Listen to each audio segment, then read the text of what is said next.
Welcome to Business Watch. I'm Chief Robert Osecki of the Brunswick Hills Police Department, and today we're here on site at Mart Plaza here in Brunswick. We're here at the weekly Saturday night car show. It seems like for years and years, cars from all over Northeast Ohio have come here to Brunswick to show off their hardware. We have a multitude of cars from, today we have a sparse opening of probably about 40 cars here, but it's been up to 300 and 400 cars on various weekends. We happen to be here on Memorial Day weekend, year 2000, and people, I think, are scared to bring out their cars because of the rain. Can't blame them with some of the investments that the folks have here. With that, we'll be back to talk with some of our car owners.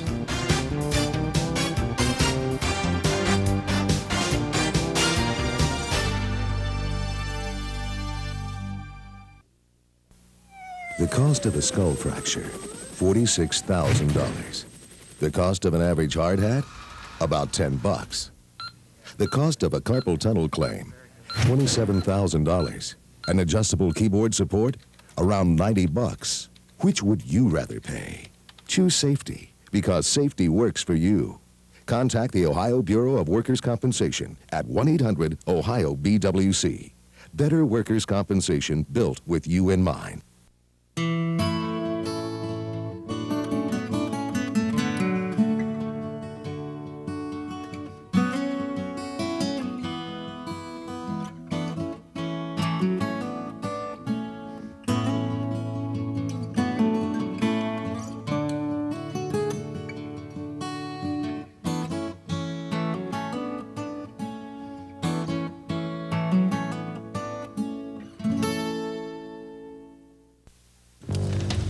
Batteries and flashlight. Okay, you know what? That guy? Look.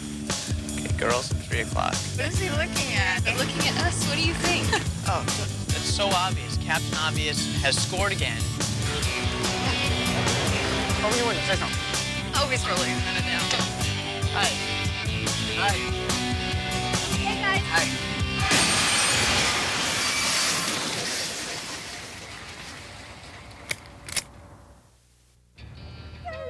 You chose to ignore the double-track warning. This is the next 60 seconds of your life. Doesn't look that long. Whatever. What'd I tell you? Okay, great. Let's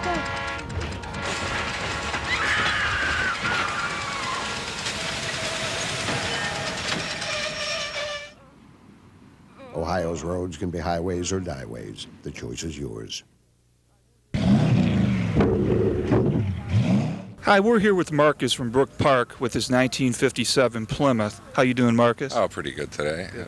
Are you a regular here at the car shows, Brunswick? Yeah, we usually come out here most of the Saturdays here and around town to the other ones also. And belong to the American Cruisers Car Club out of Cleveland, Ohio. My junkyard special car I restored about 2 years, running a 413 big block in there with a typewriter transmission. Just got done putting my flame kit on today. And Oh, you just got that flame kit on today? That's definitely impressive. yeah, we just finished it this afternoon. I had to wait for the parts to come out of Florida for it. And, I'm always doing something to the cars. So in that movie Christine, that was a 1957 Plymouth too, wasn't it? In that movie, have you ever seen that movie where the car goes wild and starts killing all the people and the owner, except that was a ragtop, a little bit different, but that's what attracted me to the car. Is this an original color on this vehicle? Yeah, it's original color. I had to have it specially made. PPG made it out of a chip I had left from it, and they designed the color because it's not a regular color anymore. They had to make it again, and it took them about a week to do that. Yeah, it's a pretty radical color for the mid-50s. You know, I'm vintage 1957 too, so I wasn't around with a little guy when this was made. But as far as the vehicle is concerned, is that original engine that you have in it, or was it something else that you got from the junkyard? When I originally got it, had a flathead 6 in it with a 3-speed on the column. It was a little on the slow side there, so we took a 1964 Chrysler New Yorker, took the driveline out of that, put a 413 in it, and changed the rear end in it. So it definitely is up to some movement other than the flame throwing. Yeah, she moves along a little better now. Oh, definitely. How long did the restoration take you, and how much, like the interior, is that back to an original interior? That's basically original interior. A friend of mine deals in those. I had to change it, but it's original from the 50s. And it took me about, I want to say a good 2 years to get it where it is now. But I'm always doing something to it. Well, it seems like everything you've done to it has definitely been done right, and the paint work is just fabulous on this vehicle. We do a nice and slow job on it, take our time, and keeps me out of trouble. We're here with Tom from Brunswick, and this is kind of a unique story here. He's got a 1967 Bonneville convertible, but it's an everyday driving car for you. So if you'd like to tell us. Only car I have. It's got 213,000 miles on it. It's been to Key West, Florida, pulling a camper 3 years in a row. It's got a 428 in it. Runs good. No. How long have you owned the vehicle? Since November of '85. I bought it from a woman in Elyria, Ohio. We're talking original engine still in this vehicle? No, the motor's been rebuilt. It's an original motor. It's got a 428 in it. You know, with a turbo 400 tranny. Transmission in it? You know. That's good. And other than that, that's about it. It just keeps on going. Yeah. So I see you're a ragtop man here. You must like that. You get some enjoyment out of that in the summer, right? Yeah, I like the rag tops. They're nice. That's the only way to go, right? There you go. There you go. Do you come up here often to the Brunswick Car Show? Yeah, I come up here. I wasn't going to come tonight because I thought it was raining. Nobody'd be here, you know. So I was going to Kmart and I saw him here. But my car isn't clean all the way. Yeah, you didn't get a chance to do that. Plus, hey, when you're driving it every day, you can't keep up on it like you'd like to, right? I coat it with oil every October. Just the whole bottom. Spray the whole bottom with oil because I drive this in the wintertime. Still has the snow tires on it yet. Well, I haven't even changed those. So you I haven't had a chance to. I just retired, May 1st. Okay, great. I was an over-the-road truck driver for 34 years for Yellow Freight. Oh, great. Well, congratulations on your retirement. I'm here with Paul from Seven Hills. How are you doing today, Paul? Fine, just fine, thank you. Good. I understand you have a car here, which we're going to talk about a little bit later, but you're babysitting a friend's car also here. Yeah, Bob Bates is selling this nice 94 Corvette here. It's low mileage, and he's asking a 19.5 for it. And it's kind of a unique car because there's not one factory option on it. It's just a standard assembly line car with no options on it, 0 options. So it makes it kind of rare. What would have some of the options on this car been? Okay, well, you got your probably power seats and your sports seats and your FX control for the suspension. Other than that, it's still a nice car. It's got power windows and power brakes, and it's got air conditioning. But like I say, there's just no other factory options on it. Okay. Now, you had been talking about glass roofs, as you mentioned. Yeah. You would have been talking about power seats. So this is basically working man's Corvette, then, affordable at the time? Yeah, probably it would be one of the cheapest models in the showroom, but it's still a Corvette, and they're still expensive, though. Yeah, I remember I owned a Corvette. It was a dark green metallic in 1979 I had. Then came babies and marriage, and that all the toys go away at that point in time. As you get older, then you buy them back when you get older. What was the production count approximately on this vehicle in 1994? Probably somewhere, I'm going to say about 25,000, somewhere around there. It's in that area. I'm not 100% sure, but it's in that area. As far as the engine, could we take a look at that and tell us about what the engine is? This comes standard with a 300 horsepower motor. It's called an LT1 motor. Oh, hang on, let me get. What is that again? 300 horsepower motor. It's LT1 motor. That's standard. There was no other motors you can get, but it's 300 horse and it's a lot of power, and he's got the automatic transmission. Do you happen to know what the name of this color is? It's an aqua color. I think it's pretty rare color. Also, I haven't seen too many on the roadways with this color. That's a possibility. Maybe something like 2,000 units with that color on there. It's like you say, it's kind of a rare color. Plus, he's got new Michelin radial tires on there too. Okay, we're here with Dave from Brook Park. Welcome to the show. Not from Brook Park, excuse me, West Park. I apologize for that. Welcome to the show, Dave. Thank you very much. Could you tell us a little bit about your vehicle? Sure. What you're looking at here is a 1952 Chrysler Newport hardtop. Newport, okay. And it was only 1,700 of these were made. And this was a true luxury car. It came with the 331 Hemi engine. Has power steering, power brakes, electric windows, All leather interior with wool pinstripe mohair. It's a real nice riding car, and the engine's really sweet.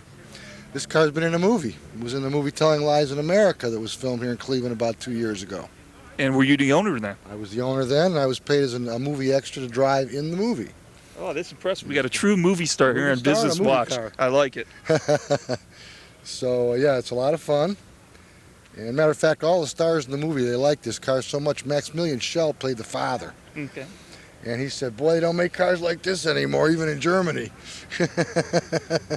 That's true. I mean, it just is an impressive vehicle. Is this the original paint yet, or was there a repaint done on this? This is the original paint, and on the firewall you can still see the final OK stamp from the factory when it rolled off the assembly line, and a little stamp also from an inspector that inspected the cars that came off the assembly line. Mm-hmm. Now, how long have you owned this vehicle? I've owned this car for 10 years. Any other history of previous owners? Any? Previous owner was a lady in New Jersey, owned it all her life. She wore hats and little white gloves and drove to church and downtown to do her shopping. Probably all those years she drove it, she probably never even realized she had a 331 Hemi engine under the hood. You probably never got it over 35 miles an hour. How many miles are currently on a vehicle? Currently it's got 95,000 miles on it, original miles. Not bad at all if she was using it for a driver all this time. And this Hemi's probably good for 300,000 miles if you take good care of them. Okay, anything else you'd like to share with us about the car? Oh, not really, just that it's fun. It's a great hobby. You get to meet a lot of nice people. And if you're not into it, I suggest you get into it. Now we're here at Wendy's with Patty, which is one of the managers here. Welcome to the show, Patty. Hi. Here you have the car show. I don't know how long you've been working at Wendy's, but I take it that you work on Saturday evenings? Yes, I do. What's the store's feeling here about the car people that are here in the parking lot? We love them. We sponsor it. We help sponsor it. And a lot of people come into our store. They surround it. So we see a lot of the folks come in. And as we mentioned before here, it's a holiday weekend, plus I think that the scare of rain kind of got some people where they didn't come out this evening. Have you experienced any type of problems or difficulties, per se, with the folks that are coming in for this event? Not really. We hire an officer to patrol just in case, but I think the only problem that people have seen is they'll block up the ATM over there. You know, there's a lot of traffic and a lot of people, but I mean, there's nothing really bad that happens. I don't think, not a lot of fighting or anything. So the ownership here is hoping that the folks keep on coming out with the automobiles, and it's been a pretty good cooperative effort then. Oh yeah, it draws a lot of people. If it's not, you know, the people coming with their cars, it's people coming to look at them. We get a lot of kids because their parents will pass by and the kids will want to see the cars. We get a lot of kids in here. Okay. Well, thank you very much for your time. I know you've got people stacked up in there waiting to buy their sandwiches and everything, but I appreciate you taking time out of your busy day to be with us. Thanks. Okay, thank you. Hi, we're here with Bill from Westlake. Welcome to the show, Bill. Hi, how you doing?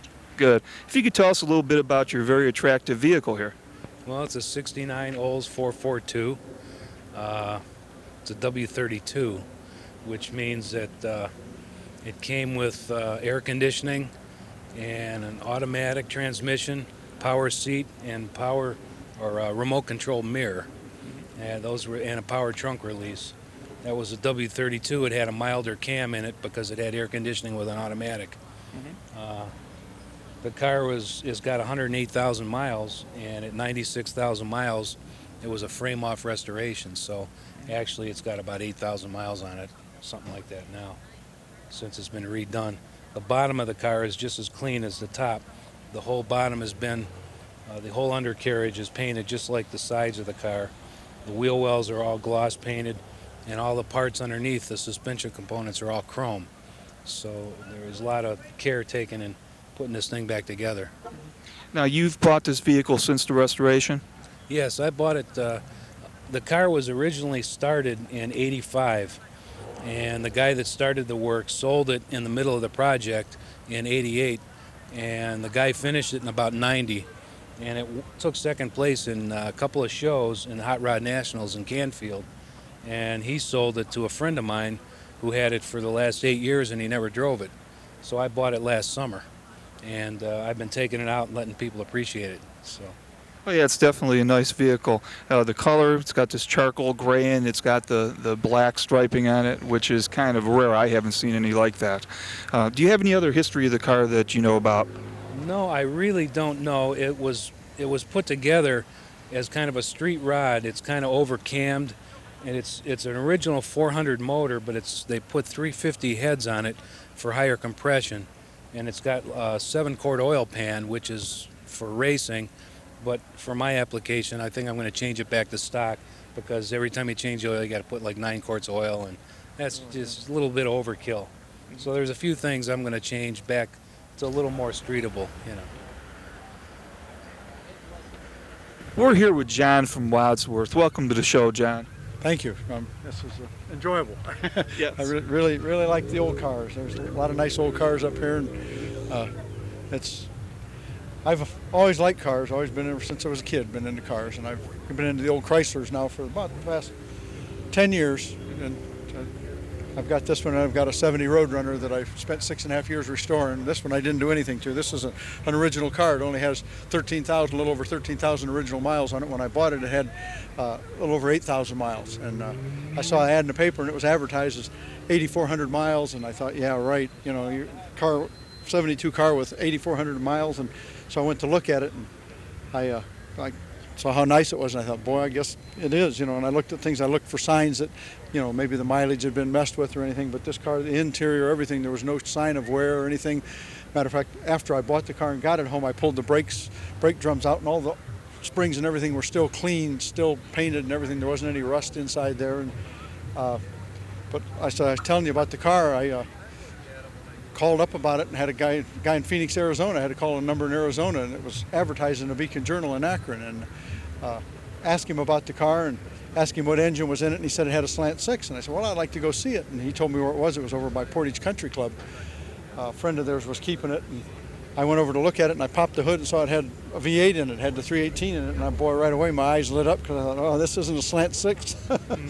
So I ended up buying the car, and it was his grandmother's car. And the ironic thing was, I had it at a show over in Loyal Oak 2 years ago, and I was there, and a fellow walked up to me and said, is this your car? And I says, yeah, why? He says, did this belong to a little old lady? And I said, well, it did. I said, it was her grandson I bought it off of. She died. And he says, I worked on this car. I says, what do you mean you worked on it? He says, well, I put a front end on it. I says, what do you mean by front end? He said, well, she slid on some ice and bent the bumper and busted the grill and bent the hood up. And he said, we had to replace the hood and the bumper and the grill on it.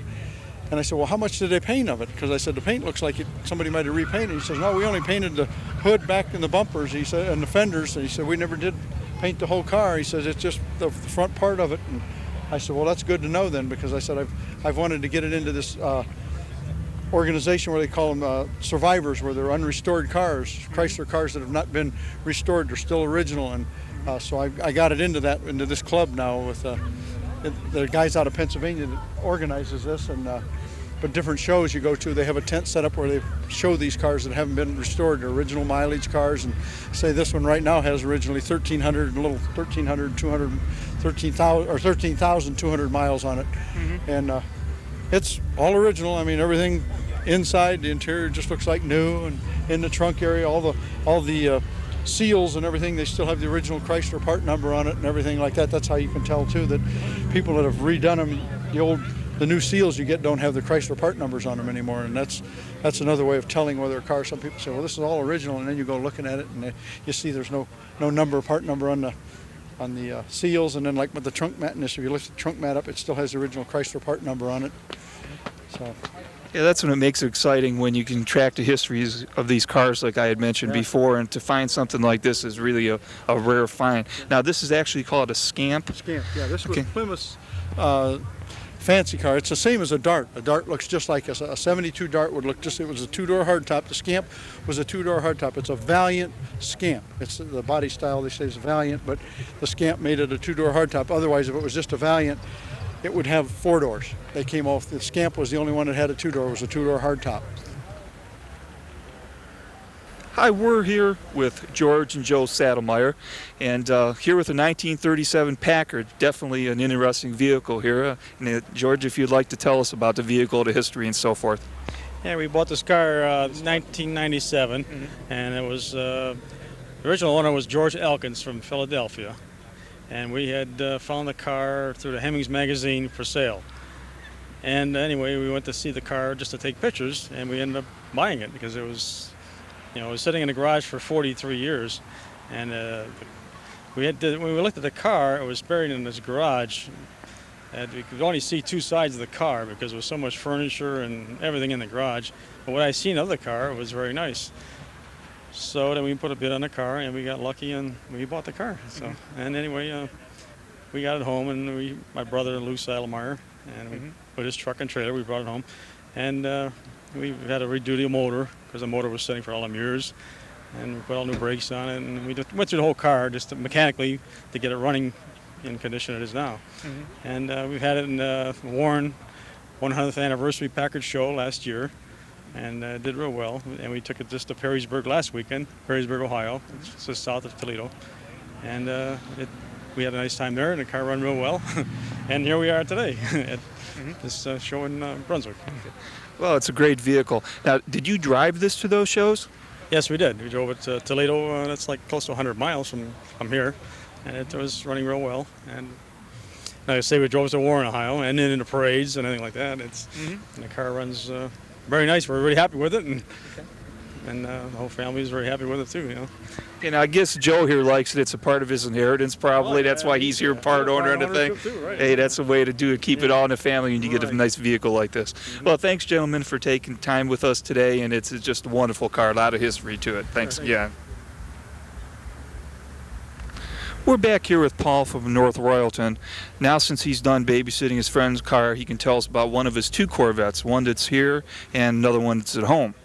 Okay, what I have here tonight is my black 65 Stingray convertible. It's got 365 horsepower, 4-speed, it's got teakwood steering wheel, and I really like this car. Sounds like it. How rare is this with the black color? In 65 black, it's kind of rare. I think there was like 1,191 made with black, and so it's kind of a rare color. And if it would have had air conditioning, you're saying it would have been more rare? Oh, and I think there's only like 200 some units with 365 horse and air conditioning. This one doesn't have it. I wish it had it, but it doesn't have it. That'd be really rare.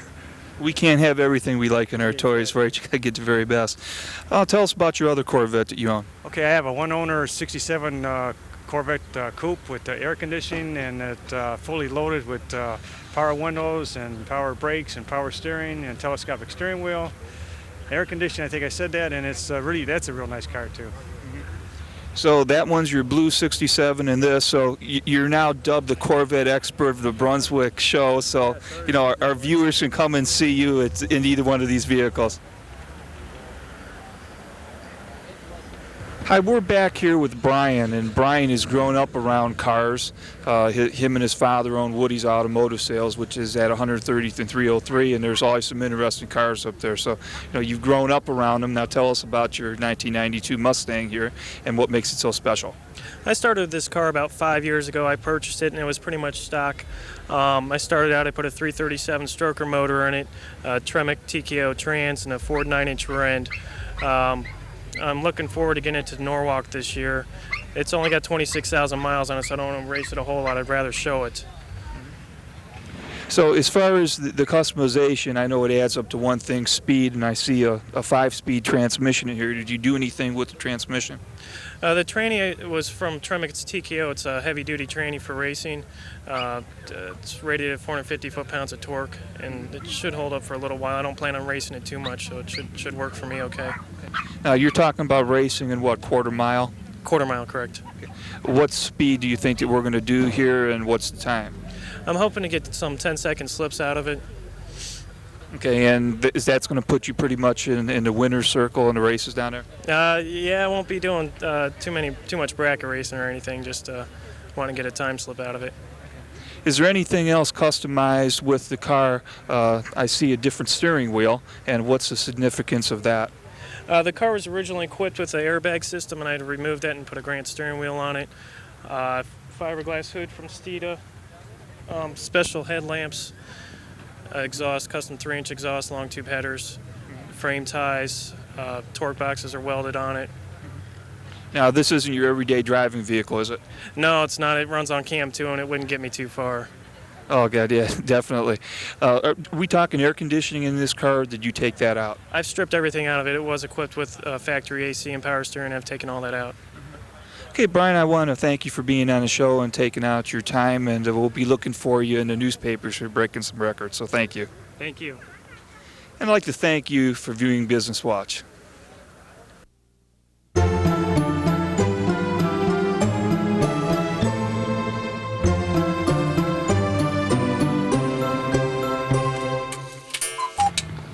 Now we're here with Patty from Wendy. She's one of the managers here at the Brunswick Wendy's store. How are you doing today, Wendy? I'm not Wendy. Wendy, you don't have those little pigtails. Patty. That was classic. I want a clip of that one. I got that one on tape. Oh, God.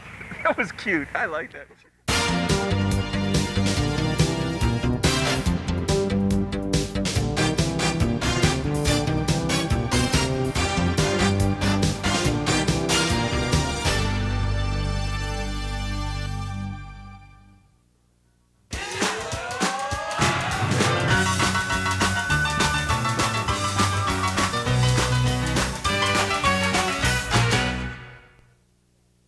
Lots of my friends have already had sex and they're going into 8th grade. Temptations, peer pressures. Me and a lot of boys think about one thing. People who have older friends or older brothers or like show you movies and stuff like that. I have been asked once. I wonder what she wants to do, you know? They think that they get attention by saying that they're not virgins anymore. He gets more exposed to stuff. My friends, they just really into boys. And you start seeing it, and then it becomes like a pretty normal thing. Welcome to a land of law, a place ruled by the dinosaur, where cactus-clad mountains spew lava and smoke and craters hide inquisitive folk, where wise old turtles share their views on creatures with red vests and powder blue shoes. There's so much to Galapagos, so much we could say. 'Twould be most preposterous if it all went away. What do you want to leave your children, the story or the place that inspired it? Since 1961, World Wildlife Fund has helped safeguard thousands of species like these, animals which can be found nowhere else on Earth. But in areas like the Galapagos Islands, we need your help to do more. Phone us at 1-800-CALL-WWF to find out about World Wildlife Fund's Living Planet campaign and about our free action kit, which includes information on what you can pledge to do to help leave our children a living planet.